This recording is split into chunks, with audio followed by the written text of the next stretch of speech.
You can't become a good wife based on how your mother became a good wife. Situations have changed, expectations have changed. The biggest mistake humanity made was, they started saying marriages are made in heaven, that's why it's such a mess. You made this relationship because you need it badly, isn't it?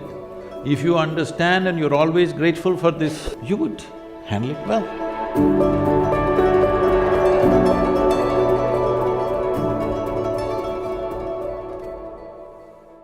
Sadhguru, our mothers have set amazing benchmark.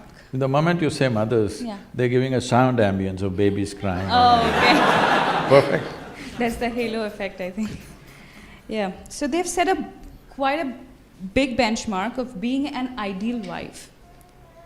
However, I, or girls of my generation, feel that we cannot be as good as wife as my mother has been, or our mothers have been.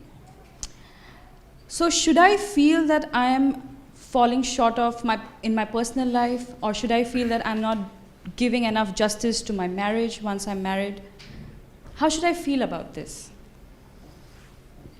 You know, our center in the United States is in Tennessee. Tennessee is a little one kind of state, okay. Mary Makowski, that's not Romanian, right? Okay. Mary Makowski got married. And after their honeymoon, they came home and she threatened him that she's going to make a dinner all by herself. I'm sorry, she said she'll make dinner for the new husband. And husband came home from work and she served the dinner and he put it in his mouth and slowly he was chewing on it and went into profound thought. Then she was very excited about this dinner and she said, there are only two things my mother taught me how to cook, the meatloaf and the apple pie. Then he looked at her and said, darling, which one is this? So, your mother, your grandmother, how they made good wives? Largely it was believed the way to a man's heart is through his stomach. Today your husband will call Uber Eats and whatever Quick Picks and this and that and Swiggies and whatever, all right?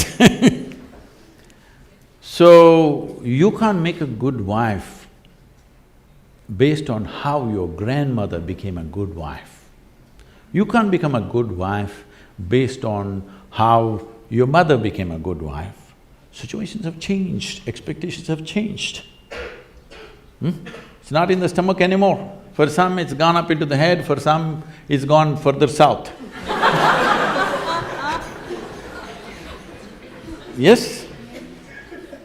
So, you don't do that. Essentially, what a husband and wife means is, because you're not geared, most people are not geared, very few people in this world are geared to make this journey of life all by themselves. They're organized enough within themselves totally. They never feel anything missing in their life because they've made themselves like that. But most people need somebody else to lean on, either emotionally, psychologically. There are needs in a human being, physical needs, psychological needs, emotional needs, maybe social needs, economic needs, variety of needs. To fulfill these needs, you want to find one person that you can depend on. Because it's very difficult even to find one person with whom you can share everything that you have, your body, mind, emotion and works. So this is the idea.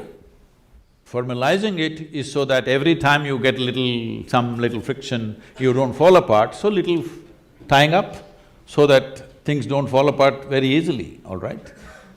Nothing else. The biggest mistake humanity made was, they started saying marriages are made in heaven, that's why it's such a mess. No, it's done here. If you see, marriages are made between us and we took responsibility for who we are, we could have made it work, but the damn thing is made in heaven. Not suitable here, it's because it's alien stuff. Everything is a mess because you think it's made elsewhere by somebody else. If you understand it's made by you for your well-being, to fulfill your needs and your purposes so that you can go through this journey of life with least amount of trouble and friction, then you would handle it more responsibly, isn't it?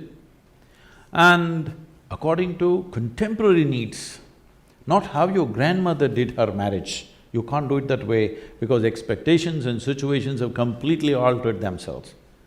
So, if you hold somebody who is your friend and who is your need, you must understand. You are in this relationship because you need. Maybe the other person also needs, but that's from their side. As far as you are concerned, you made this relationship because you need it badly, isn't it? If you understand and you're always grateful for this, that somebody is fulfilling all your need, you would handle it well. You wouldn't make a misery out of it. But now you think somebody else needs you, then you will make a mess out of it.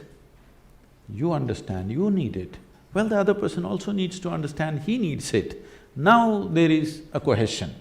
If you think, oh, you need me, so I'm going to exploit you, no. This is not about you squeezing happiness out of somebody or they squeezing happiness out of you. If two happy people meet, then there can be something wonderful happening between them.